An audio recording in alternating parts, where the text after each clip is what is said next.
back to Your Path to Career Success, the podcast that helps you build the skills, confidence and strategies to thrive in your career.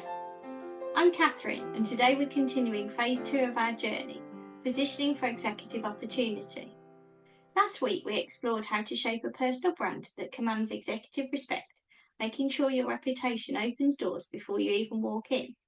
This week we're going one step further. How you frame your achievements so they demonstrate enterprise impact, not just functional results. Because here's the truth, at the executive level, it's not enough to have delivered great results. You need to tell your story in a way that shows you're already operating with a C-suite mindset. Imagine this, you're interviewing for a senior role. The CEO asked about your proudest achievement. You say, I increased revenue in my division by 15%. It's a good result, but it's not enough. It sounds functional, not enterprise level. Now imagine instead you say, by growing revenue in my division by 15%, we unlocked new investment capacity that funded global expansion, and that expansion positioned the company to capture a £200 million market opportunity. Both stories are true. One shows you as a functional leader, the other positions you as a future executive. So why does this matter? At the C-suite, achievements are judged by the ripple effects. Did your work strengthen resilience, fuel growth, evaluate culture, and enhance reputation?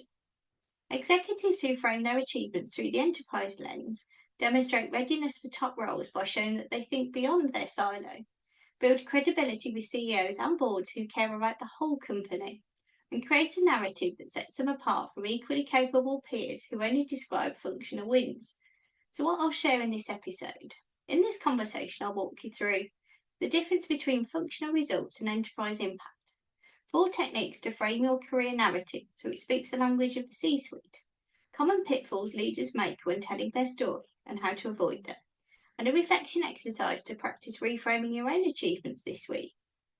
So here are some lessons for showcasing enterprise impact. Number 1, shift from metrics to meaning. At mid-level, success is often measured in raw numbers, growth percentages, cost reductions, efficiency gains. These are valuable, but they don't tell the whole story. At the executive level, leaders must answer the bigger question. What did those numbers actually mean for the company's future? Metrics are the proof points. Meaning is the executive narrative. The difference is subtle but powerful. Numbers show competence, meaning shows vision. So here's a practical approach. Run the so what test. For every metric, ask, so what? What did this enable for the organisation? Numbers are inputs, not the full story. Connect to strategy. Position results in terms of what the board and CEO care about: growth, resilience, risk mitigation, customer trust, or culture. Build in layers. Present achievements as the result, the number, the impact, what it changed for the business, and the strategic value, why it matters for the future. So here's an example. Functional framing. We reduced attrition by 10%. Enterprise C-suite level framing. By reducing attrition by 10%, we preserve critical expertise, lowered hiring costs, and strengthened the company's ability to innovate in new markets. This positioned us for faster global expansion. One is a statistic, the other is a story about enterprise capability. So here's a reflection prompt for you. Pick one achievement from your CV or LinkedIn profile. Rewrite it by answering the question, so what? If you only state a number, push yourself to explain the enterprise value it unlocked. This is something that I share with my senior leadership C-suite clients. Number 2, demonstrate how you think, not just what you did. At the C-suite level, outcomes matter, but just as important is how you got there. Boards and CEOs are evaluating whether your decision-making process reflects the judgment, balance and foresight of an enterprise C-suite level leader. This means your career narrative can't just be a simple list of accomplishments. It must show how you think under complexity, your ability to weigh risks, see trade-offs, and align with long-term strategy. So here's a practical approach. Frame the context. Start with the stakes. The company was at risk of losing market share in Asia, or a regulatory shift threatened our ability to launch. This signals you're situating your actions in enterprise reality. Highlight trade-offs. Did you balance growth with compliance? Short-term gains with long-term sustainability? This shows strategic maturity. Show cross-functional collaboration. Executives rarely succeed in isolation. Highlight how you mobilise peers, partners, or entire business units. For example, functional framing. I launched a new project line. Enterprise framing. I partnered with R&D, finance, and supply chain to launch a new product line. We balance speed to market with regulatory compliance, ensuring growth without exposing the company to unnecessary risk. This approach not only generated £50 million in revenue, but also established a repeatable launch model for the enterprise. This version showcases judgment, collaboration, and replicability, exactly what boards want to see in executives. Number 3, tell a story that elevates others. Executives are not only judged on what they deliver, but also on how they lift the organisation with them. A narrative that demonstrates enterprise impact always includes a collective of teams, customers, partners, and systems. The risk of telling purely individual stories is that you come across as a hero leader. At the C-suite, boards don't want heroes. They want leaders who can scale success by enabling others. So here's a practical approach. Frame wins as collective achievements. Replace I did this with we accomplished this and here's how I enabled it. Acknowledge the system. Highlight how customers, technology, or cultural shifts contributed. This shows you see the bigger picture. And position yourself as an enabler. Demonstrate how your leadership multiplied the impact of others. So here's an example. Functional framing. I drove digital transformation in my department. Enterprise framing. By leading digital transformation in operations, we created a model the rest of the company adopted. This accelerated innovation across the enterprise, improved efficiency company-wide, and set a cultural standard for embracing change. This version signals scalability. You're not just improving one function, you're creating repeatable value for the entire business. So here's a reflection prompt. Think of one story where you were the clear driver of success. Rewrite it to highlight how you enabled the organisation as a whole to succeed. Ask, how did my leadership multiply value beyond my immediate team? Number 4, show how you shape the future, not just solve today's problems. Executives aren't only rewarded for managing current operations, they're expected to anticipate what's coming, prepare the organisation, and create options for growth or resilience. This is about forward-looking leadership, seeing around corners, mitigating emerging risks, and planting seeds for future advantage. At mid-levels, accomplishments often focus on solving problems or hitting targets. At the executive level, the question is, how do you position the enterprise for the next 3 to 5 years? So here's a practical approach. Highlight foresight. Show how your actions anticipated trends, regulatory shifts, or market changes. We responded to today's challenges functional. We acted to shape tomorrow's opportunity is enterprise level. Demonstrate optionality. Explain how your decisions created flexibility for the business. For example, did you diversify revenue streams, build talent pipelines, or establish scalable platforms? And link to enterprise resilience. Executives value leaders who don't just fix problems, they strengthen the organisation against future shocks, whether financial, operational, or reputational. For example, functional framing. I implemented a new data analytics tool to improve reporting. Enterprise framing. By implementing a new data analytics platform, we not only improved reporting accuracy by 30%, but we also built an enterprise-wide capability to anticipate market shifts, inform strategic investment decisions, and identify growth opportunities ahead of competitors. This positioned the company to make faster, more confident decisions over the next 5 years. This framing turns a tactical improvement into a story of strategic foresight, showing that you don't just manage the present, you shape the future. So here's a reflection prompt. Pick one recent achievement. Ask, how did this create optionality, resilience, or future growth for the enterprise? Rewrite it to show forward-looking impact, not just immediate results.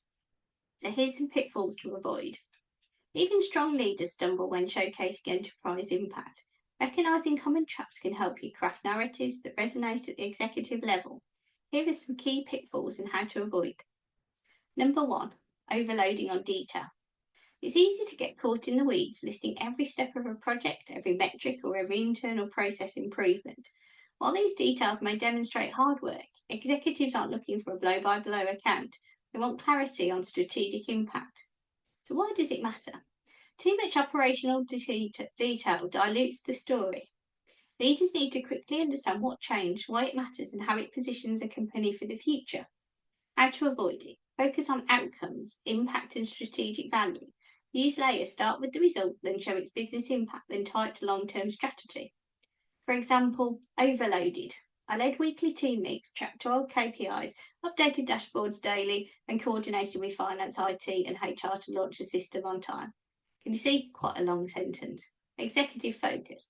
By implementing an enterprise-wide reporting system, we improved decision-making speed by 40%, enabling the company to anticipate market shifts and allocate resources more strategically. Number 2, underselling by staying too narrow. Framing achievements only in functional or departmental terms risks positioning yourself as a strong manager rather than a future executive. Boards want to see enterprise thinking, not just task execution. So why it matters. Executives are evaluated on how their actions ripple across the organisation, not just within a silo. How to avoid it. Translate functional wins into enterprise impact. Ask yourself, did this achievement strengthen the company, its culture, or its market position? For example, narrow. I reduced IT support ticket resolution time by 20%. Enterprise impact. By reducing IT ticket resolution time by 20%, we improved employee productivity company-wide, enabling faster product execution and supporting our goal of scaling operations globally. Number 3, making it all about you. Overusing I instead of we can signal ego rather than enterprise leadership. Boards and CEOs want leaders who evaluate others, build teams, and create scalable impact. So why does it matter? Executives are expected to multiply the impact of the organisation, not act as lone heroes. A solo-focused narrative can undermine perceptions of collaboration and strategic influence. How to avoid it. Highlight collective achievements, the role of cross-functional teams, and systemic enablers. Position yourself as a catalyst, not the lone performer. For example, self-focused. I drove the digital transformation initiative in operations. Enterprise focus. By leading the digital transformation initiative in operations, I enable teams across finance, HR, and supply chain to adopt new tools and processes, accelerating enterprise-wide efficiency and setting a cultural standard for embracing innovation. So here's a bonus pitfall: ignoring context. While your achievements are important, failing to frame them in the context of business challenges or opportunities weakens impact. Numbers without context are just numbers. Always answer, why was this important now? What risk or opportunity did it address?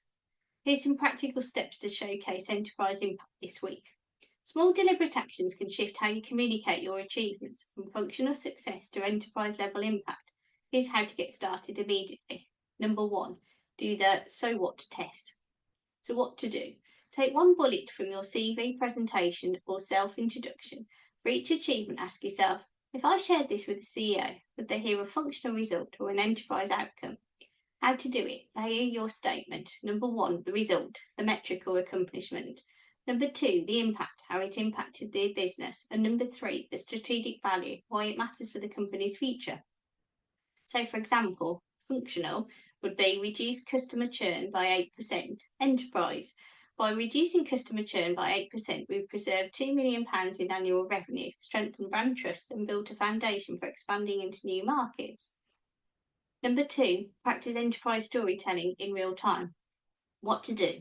In your next meeting or team update, don't just report outcomes, share context, trade-offs, and strategic significance. So why it works? Leaders respond to narratives that demonstrate judgment, foresight, and cross-functional thinking, not just raw numbers. So here's a tip. Start with the stakes. We faced X challenge with threat and Y outcome. Here's how we addressed it and what it means for the company.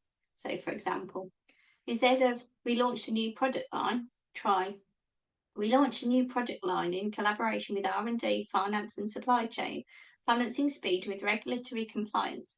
This generated £15 million in revenue and established a repeatable enterprise launch model.